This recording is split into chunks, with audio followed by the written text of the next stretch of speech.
Baik, bismillahirrahmanirrahim. Hari ini kita review ya, karena pada akhirnya memang kalau secara teknis kita itu diuji di hal-hal yang berurusan dengan jumlah pengetahuan yang ada di otak kita begitu. Oleh karena itu memang kalaupun teman-teman pernah mendengar, wah higher order thinking skill dong, kan gitu kan tuntutan kurikulum sekarang ya. Higher order thinking skill, barangkali pernah sempat teman-teman baca atau ketahui bahwa tuntutan pendidikan itu dalam sisi pembelajarannya itu harus bisa memfasilitasi para peserta didik itu pada level C4 ke atas. Dari yang hanya C1 sampai C3, jadi sekarang tuntutannya dominan ke C4 sampai ke C6.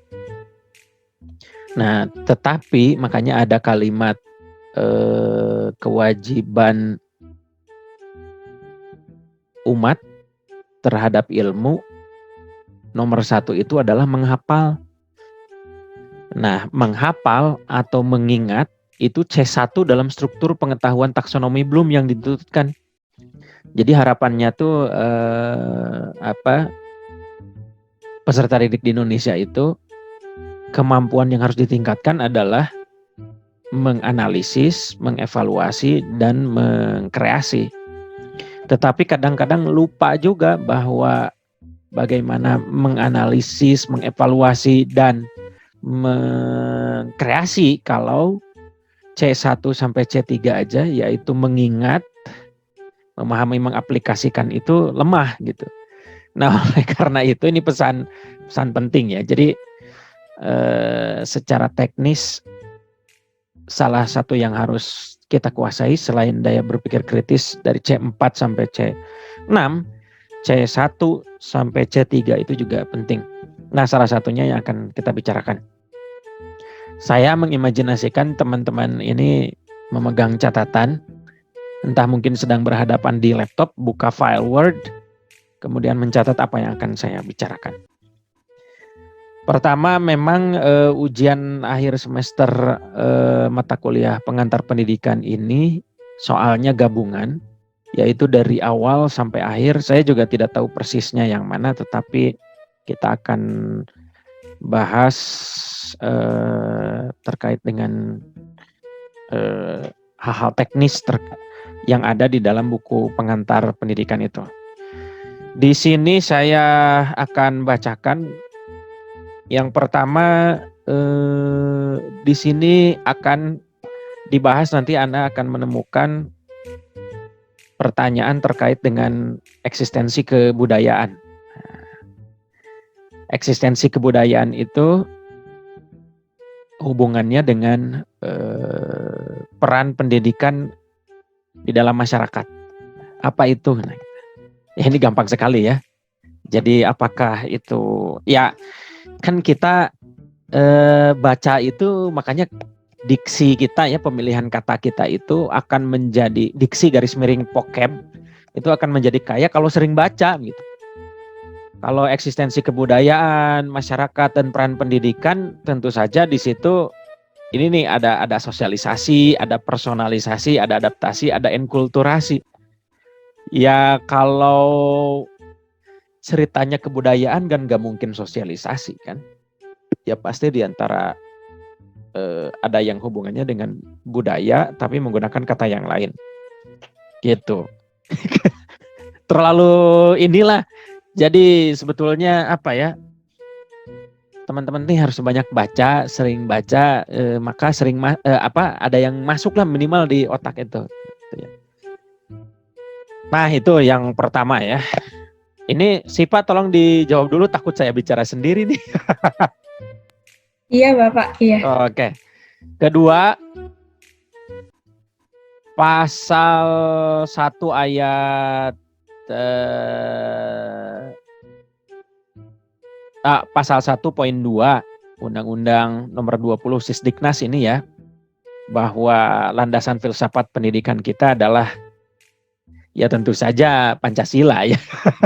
Ini gampang nih pertanyaan-pertanyaannya. Dalam melaksanakan peranannya, pendidik hendak mengaplikasikan teori perkembangan dan teori belajar. Hal ini dapat dipelajari tidak mungkin kan di dalam landasan politik, landasan historis juga tidak akan mungkin itu, tapi pasti ada landasan yang berhubungan dengan teori perkembangan dan teori belajar. Kemudian yang keempatnya, pendidikan jasmani hendaknya mendahului pendidikan mental atau konsep kejiwaan. Nah, ini landasan apa nih kalau urusannya jasmani? Gak mungkin kan psikologis atau antropologis, karena psikologis dan antropologis itu hubungannya dengan antropologis itu mirip dengan kultur ya, terkait dengan budaya. Kemudian psikologis itu terkait dengan jiwa, tetapi kalau pendidikan jasmani ya nggak mungkin di dua itu gitu. Silahkan dicari. Kemudian ciri-ciri pembangunan, ini pembahasan di dalam pendidikan dan pembangunan. Kemudian yang keenam, masalah besar yang mengemuka di dunia pendidikan. Ini di permasalahan pendidikan. Ujiannya besok ini sangat C1 ya. C1 mengingat, jadi kalau ya kan ingatan itu akan semakin dalam kita simpan di long term memory kalau kita lakukan repetisi sebanyak mungkin. Gitu ya. Repetisi mengingat dan memahami. Ya susah juga memang betul ya penghargaan. Jangan sepelekan tentang hafalan, bahwa sekarang digembar-gemborkan yang tadi HOTS itu ya, tetap aja hafalan penting. Karena mau menganalisis pakai apa kalau yang alat analisisnya juga tidak hafal. Oke, kemudian yang berikutnya, upaya Kementerian Pendidikan dalam rangka pemerataan layanan pendidikan itu di dalam hal apa saja? Waduh, ini babnya bab pendidikan dan pembangunan ya. Kemudian yang ke-8-nya program untuk 3T, terluar, terdepan, tertinggal dulu ya. Mahasiswa UPI ada yang mengikuti program 3T itu, SM3T, dan di kampus UPI itu ada 2 orang yang meninggal terseret arus. Dulu itu kan memang disebar gitu. Benar-benar ke pelosok banget. Sebelum ada yang lain-lain, kita ada program 3T. Sekarang tapi ditunda ya, karena ya dihentikan kalau tidak salah, moratorium karena kurang efektif. Jadi lulusan kita itu disimpan di 3T tadi, terluar, terdepan, tertinggal. Mereka diminta untuk mengabdi di sana sekian tahun, kemudian setelah pulang mereka dihadiahi mengikuti program PPGT, pendidikan profesi guru khusus alumni 3T tadi ya. Nah, program tersebut bertujuan untuk apa? Ya kan, apakah pemberdayaan? Nggak mungkin kan, pemberdayaan yang sudah ada. Apakah pendistribusian? Mungkin karena ada persoalan pemerataan, bisa jadi karena kan ada yang 3T, ya pokoknya gampang lah, silakan. Yang berikutnya, sistem pendidikan di Indonesia dianggap kurang mempertimbangkan proses. Nah, pernyataan tersebut akibat dari permasalahan pendidikan dewasa ini. Nah, apabila dijelaskan, maka permasalahan pendidikan tersebut merupakan terkait dengan apa? Apakah mutu, efisiensi, pemerataan, atau relevansi? Ini terkait prosesnya. Kemudian yang ke-10, program bantuan beasiswa memberikan kesempatan kepada anak bangsa meroleh pendidikan. Dari penjelasan tersebut, apa permasalahan? Ini bab permasalahan pendidikan ya, lagi-lagi sama itu. Ada di sana ditulis ya. Jadi persoalan mutu, persoalan efisiensi, persoalan relevansi, persoalan partisipasi. Kemudian yang berikutnya, peranan pendidikan dalam pengembangan sumber daya. Nah, ini soalnya ada yang pakai kecuali, itu sangat mudah sekali. Kalau kan kecuali itu melihat yang beda di antara yang lain yang sama. Nah, ini gampang. Yang ke-12, memberi arah dan pedoman kepada manusia agar setiap individu dapat memberikan pendidikan, merupakan bagian dari, apakah bagian dari pembangunan, bagian dari peran pemerintah, bagian peran seluruh masyarakat, atau peran pendidikan. Mata kuliahnya aja pengantar pendidikan. Kemudian yang ke-13, ini soal kok tiba-tiba jadi mudah ya. Mungkin ada suasana batin ketika ujian itu. Alhamdulillah. Ketika ujian itu apa yang ada di kepala murudul gitu, rontok. Kemudian ini ke-13, pendidikan tidak hanya menganalisis dan memecahkan persoalan pada masyarakat masa kini, tetapi juga memecahkan masyarakat masa lalu untuk mengantisipasi masa depan. Wah, ini bab apa? Pendidikan dan masa depan ya. Yang harus diantisipasi oleh pendidikan. Apakah 1 tahun ke depan, 5 tahun ke depan, 10 tahun ke depan, 50 tahun ke depan, atau sampai menjelang ke akhirat? Nah, tapi ini serius loh. Ada pilihannya ya. Oke. Kemudian yang ke-14, salah satu ciri utama masyarakat masa depan, kecuali itu bisa dibaca, ada ciri-cirinya di buku. Yang ke-15 adalah pembicaraan terkait dengan ciri-ciri globalisasi, sama juga di sana. Ke-16, menurut Emil Salim, bidang yang paling kuat merupakan ciri dari gelombang globalisasi adalah iptek, ekonomi, pendidikan, pemukiman. Nah, ini saya agak bingung nih. Ya silahkan aja nanti dipilih, cek di bukunya ya. Tapi gini, kalau sesuatu yang tidak masuk akal untuk pikiran kita selama kita belum menemukan data atau fakta yang lain, ya silahkan pertahankan. Jadi begini, kalau teman-teman baca ada buku menyampaikan, wah ini buku formal nih, kayaknya buku kampus, kemudian dibaca, loh kok gini, kalau ada pernyataan, loh kok gini, cari data yang lain, kemudian bandingkan. Tapi kalau memang datanya menunjukkan sesuai dengan buku itu, data yang kita cari sendiri, atau misalnya second opinion menunjukkan hal yang sama, oh oke, itu benar, berarti kita yang salah. Jangan ngotot juga. Tapi maksud saya tetap kritis terhadap apa yang kita baca. Kemudian yang berikutnya, apa dampak positif dan negatif kehidupan berbangsa dan bernegara dari perkembangan iptek yang sangat pesat. Gampang ini. Kemudian dalam proses globalisasi, budaya masyarakat yang kuat akan memiliki ciri-ciri sebagai berikut, kecuali budaya masyarakat yang kuat tadi menggunakan enkulturasi ya. Kalau itu berhasil, kita akan kokoh budaya masyarakatnya. Tetapi di sini ciri-ciri budaya masyarakat di era globalisasi, itu kata kuncinya. Kemudian berikutnya adalah prinsip dan sendi pilar pendidikan yang harus memagari derasnya arus informasi dan komunikasi, kecuali belajar sepanjang hayat, belajar hidup bersama, belajar untuk berbuat, belajar menjadi orang lain. Ini soal gini, bikin soal itu ya nanti teman-teman, kalau ini kan bukan orang pendidikan ya. Sebenarnya ini kan pengantar pendidikan untuk yang non-dik. Kalau bikin soal itu, buatlah antara pilihan alternatif jawaban dengan kunci jawaban itu similar, maksudnya mirip, jangan terlalu jomplang begitu ya. Jadi sehingga yang kecuali-kecuali ini sangat mudah ditemukan jawabannya.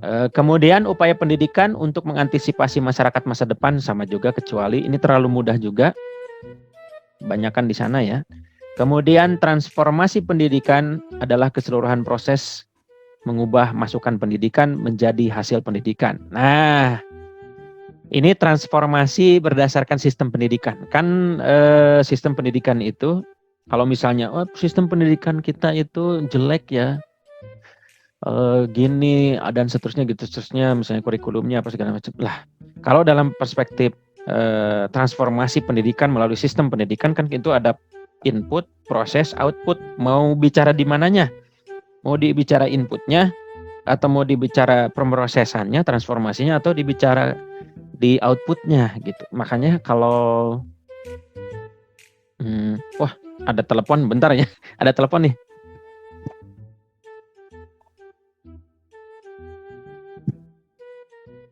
Halo, Assalamualaikum.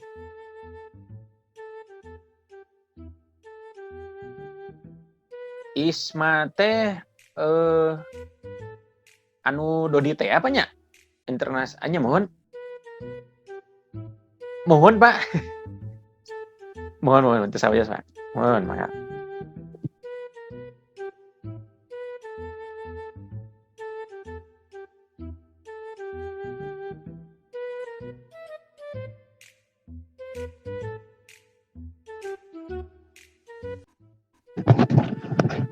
Aduh, kadang mikir ya, telepon dari atasan tuh cepet banget kita angkat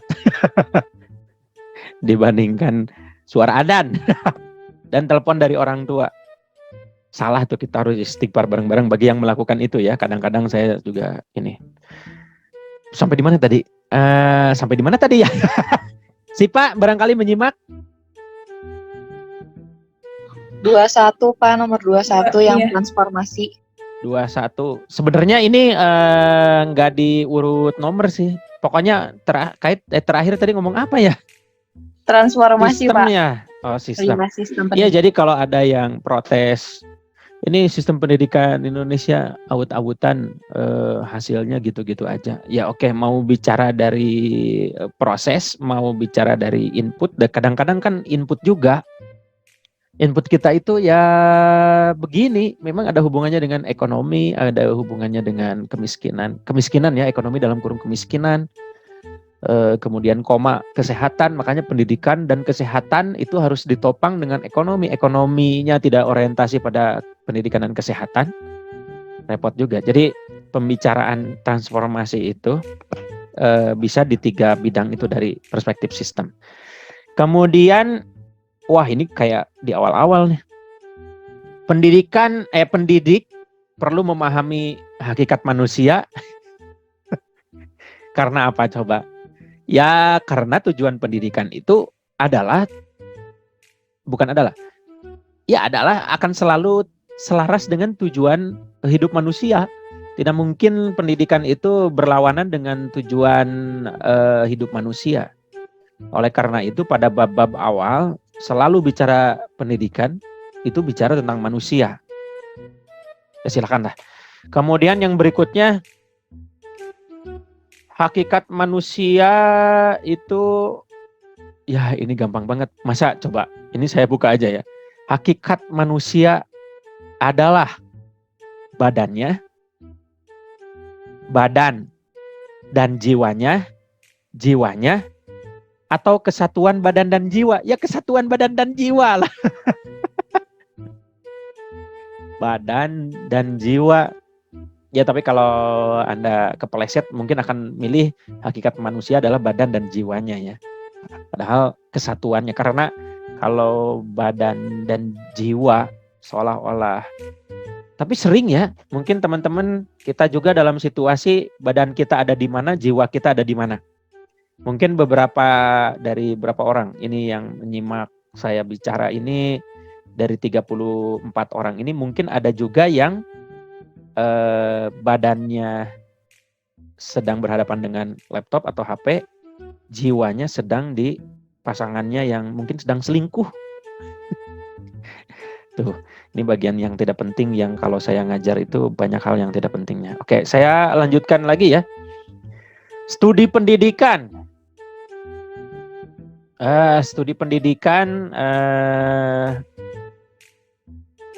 Yang pelaksanaannya dengan memulai pada menguji asumsi. Itu apa? Studi ilmiah, studi common sense, yang menguji asumsi itu kan dari teori ya. Makanya kalau seseorang sudah punya asumsi, maka biasanya dia punya hipotesa. Hipotesa itu harus dibuktikan melalui kegiatan ilmiah riset. Nah, itu jawabannya. Kemudian berikutnya, ini tentang teori dan praktik pendidikan ya. Teori dan praktik pendidikan di berbagai satuan pendidikan, salah satu manfaat dari kajian tentang apa? Tentang pendidikan nasional, tentang kajian makro pendidikan, tentang studi pendidikan komparatif atau mikro. Ingat, kalau satuan pendidikan itu bicara tentang sekolah, jumlah guru, isi guru, bahkan di lingkup kelas, itu adalah tidak mungkin makro, tidak mungkin pendidikan nasional, tidak mungkin komparatif ya. Silakan dibaca. Ini pasti ini teori di bab itu ya. Kemudian fungsi hasil studi pendidikan. Salah satu fungsi dari hasil studi pendidikan dalam rangka praktek adalah menjadi ya setiap studi pendidik kan ini ada hubungan ya, mereka itu sifatnya resiprokal, timbal balik yang saling sifatnya continuous improvement. Seandainya studi pendidikan itu dilakukan dengan baik, benar dan memperoleh dukungan yang sangat masif dari pemerintah, maka praktek pendidikan itu akan menjadi lebih baik. Dan ketika praktek pendidikan itu baik, maka analisa terhadap praktek untuk menemukan kekurangan dan kelemahan dari praktek studi yang baik akan menghasilkan juga hasil studi yang baik. Gitu. Jadi terus aja harusnya, ya kan kadang-kadang dulu ada Menteri Wardiman Joyonegoro ya, kalau dari Jawa Wardiman Jayanegara, Menteri Pendidikan dan Kebudayaan zaman Orde Baru, zaman saya kecil, itu sempat mengatakan saat ini kita menghadapi persoalan link and match. Tidak match antara apa yang dipelajari dengan apa yang menjadi kebutuhan dunia kerja. Salah satunya juga dari hasil riset dengan praktek. Menurut ilmuwan mah begini, tapi menurut kebijakan pemerintah mah begitu. Nah gitu. Karena memang jabatan di pemerintahan itu dominan politis ya yang menguasai, sehingga keinginan pejabat tinggi itu harus diterjemahkan oleh peneliti, kan error kan. Makanya seandainya para pejabat itu adalah akademisi, hasil riset dan prakteknya itu bisa nyambung. Kan sekarang itu hasil riset dan kepentingan versus ya, jadi gak nyambung. Nah, jadi kemana-mana. Yang berikutnya, implikasi pendidikan sebagai ilmu. Ini banget, di buku banget ya. Berikutnya, menurut disiplin ilmu psikologi pendidikan, itu ada hubungannya dengan pendidikan itu apakah enkulturasi itu budaya, investasi itu ekonomi, sosialisasi itu sosiologi. Nah, kalau psikologi pendidikan apa? Sivilisasi merupakan pengertian pendidikan berdasarkan ilmu apa? Ini di bab awal ya, pengertian pendidikan. Sivilis kan alhamdulillah presiden kita itu akhirnya tidak Prabowo ya, yang menang Jokowi. Kalau Prabowo, Indonesia akan menjadi militeris, sikap-sikapnya militeris. Maka alhamdulillah kita punya presiden sivilis. Walaupun kata orang biologi, kayaknya ada yang salah deh. Pertanyaan berikutnya, berikut ini merupakan contoh penyelenggaraan pendidikan dalam arti luas terbatas. Ini yang luas terbatas, maha luas ya, dan dalam arti sempit, gampang sekali. Kemudian bahasan berikutnya, pendidikan dilaksanakan secara terprogram sesuai dengan kerangka waktu dan jadwal yang ditentukan. Termasuk karakteristik pendidikan apa? Ya masa ada pendidikan pranikah atau pendidikan memasak. Ya mungkin kalau di ini ya, ya silakan lah. Pokoknya itu ada luas terbatas, ada sempit, maha luas, luas. Ya, oke. Kemudian fungsi keluarga nih. Kan ada banyak ya fungsi keluarga di sini. Apabila keluarga menciptakan suasana aman, nyaman, damai, tentram, itu fungsi apa? fungsi rekreasi, fungsi afeksi, fungsi proteksi, fungsi edukasi, fungsi reboisasi, penghijauan, karena jadi hijau rasanya apa gitu ya. Tapi memang benar ya, rumput tetangga itu selalu lebih hijau loh. Aneh saya juga. Dalam arti bukan arti kiasan. Ngelihat rumput tetangga asa bagus. Ya makanya betul harus qanaah. Tujuan pendidikan keluarga adalah, wah itu di buku ada ya.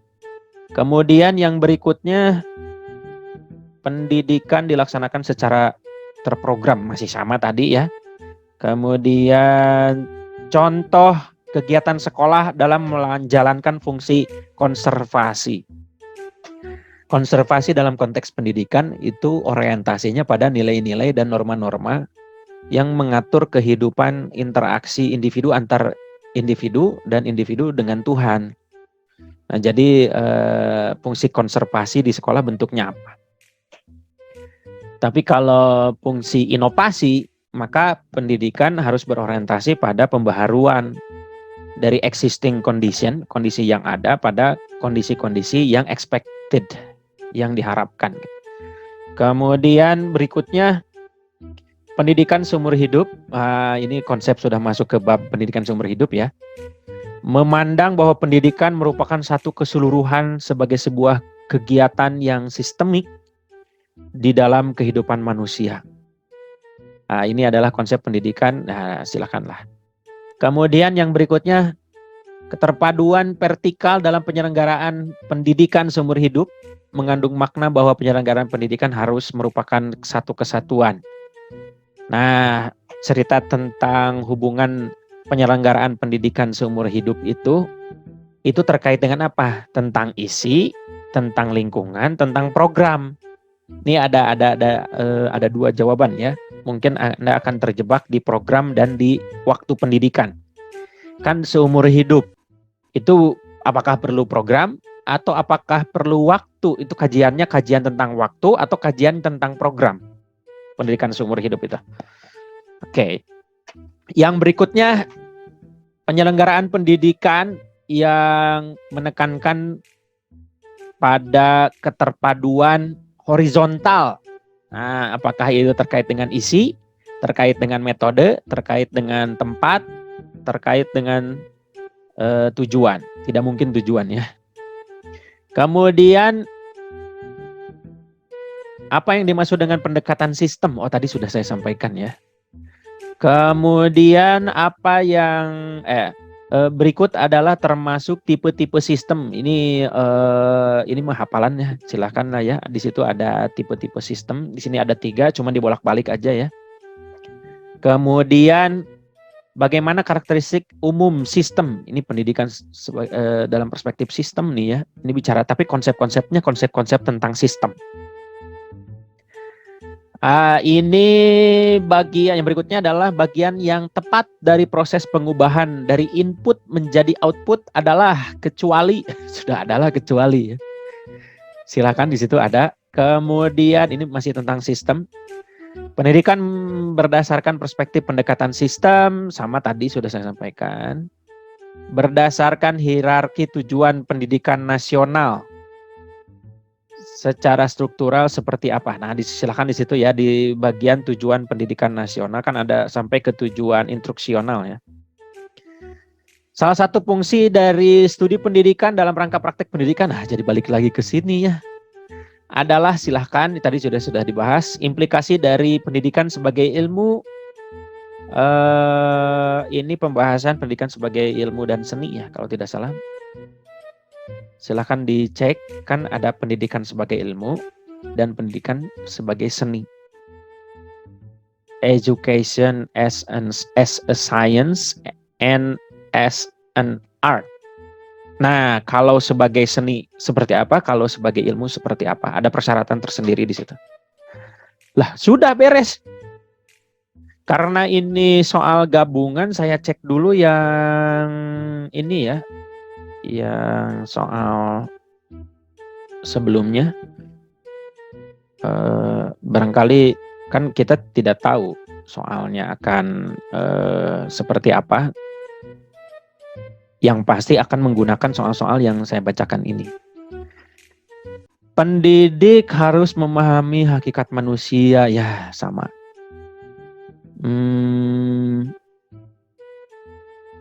Memahami teori dan praktik pendidikan, sama. Contoh penyelenggaraan pendidikan dalam arti luas terbatas, sama.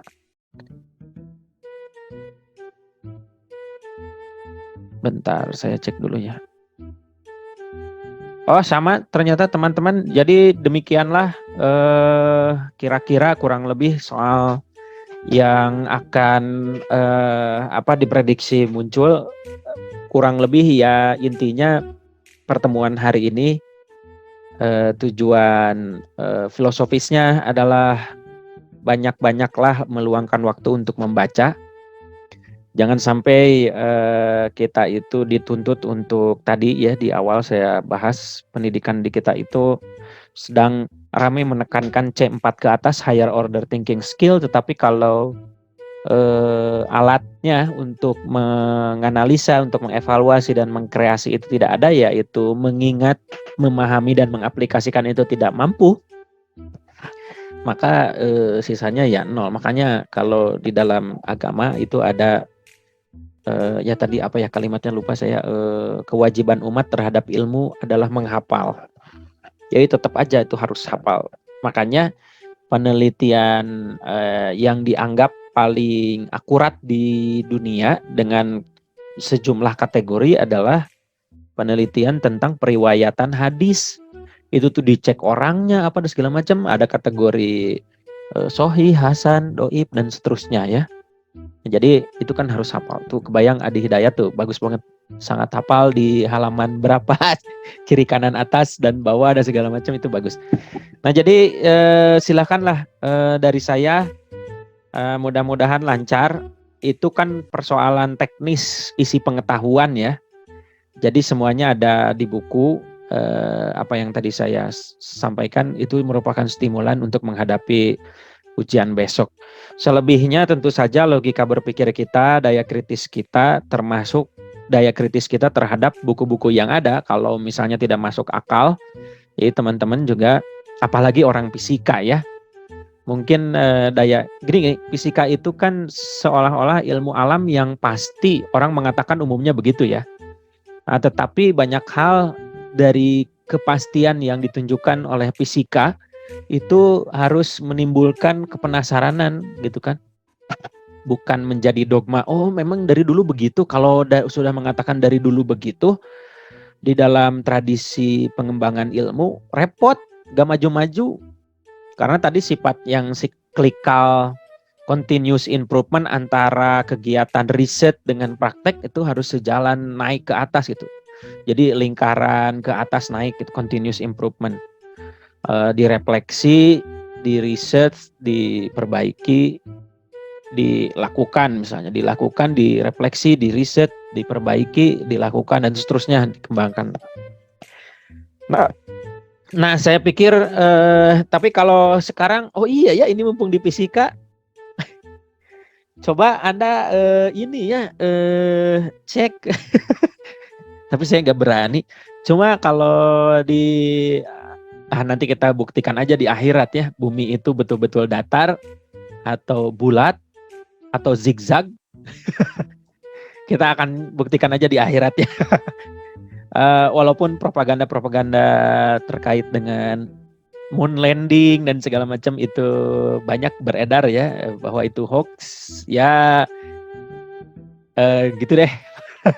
Saya kira itu sih Pak. Semoga kita bertemu di darat nanti September. Selamat menikmati persiapan liburan ya, mungkin ya agak panjang nih teman-teman, tapi beberapa orang sudah ketika kemarin di penutupan kuliah di beberapa kelas itu sudah di mana ini, di kosan Pak. Oh udah di kos. Di mana ini, udah merapat ke Bandung untuk memperoleh uang jajan. Sekaligus persiapan menghadapi September. Itu bagus dari sekarang. Ini saya juga masih di rumah. Kenapa saya off cam? Karena memang belum mandi dan lagi dingin ini, nggak tahu kenapa. Kemudian dosen dipaksa untuk pergi ke kampus walaupun ngajar boleh di rumah. Jadi aduh, hanya pergi ke kampus untuk sidik jari tapi diancam akan dipotong apa. Wah, repot. Tapi itu juga bagian dari adaptasi ya, proses adaptasi. Kita akan kembali menjalani aktivitas yang baru, pergi ke kampus jadi baru lagi nih. Saya udah merasa PW nih sebetulnya, udah ngajar di rumah, nyebor dulu tamat. Sudah, saya kira daripada panjang lebar, selamat belajar, selamat membaca, selamat mengikuti ujian, semoga lancar. Cari tempat yang sinyal internetnya bagus, karena itu bagian dari hal teknis yang harus disiapkan. Jangan menjadi ada sinyalnya sempat disiapkan atau tidak dan seterusnya. Itu sih Pak. Dan teman-teman, saya pribadi mohon maaf atas segala kekurangan dalam perkuliahan ini yang sangat tidak sempurna tentu saja. Jadi mudah-mudahan hal-hal bukan hanya sekedar substansi isi pengetahuan yang kita bicarakan dari isi buku pengantar pendidikan, tetapi hal-hal yang sifatnya filosofis, mungkin menjadi mengubah pandangan hidup, kemudian menjadikan diri Anda menjadi lebih baik. Itu harapan dari pertemuan silaturahim kita melalui pengantar pendidikan ini. Saya kira itu saya akhiri sih Pak. Itu aja mungkin ya sih Pak. Iya, terima kasih Pak. Sudah menjadi pendamping dan reminder yang sangat pantang menyerah. Si Pak. Atur nuhun, sehat selalu untuk semuanya. Saya akhiri. Assalamualaikum warahmatullahi wabarakatuh. Waalaikumsalam warahmatullahi wabarakatuh. Terima kasih banyak Bapak.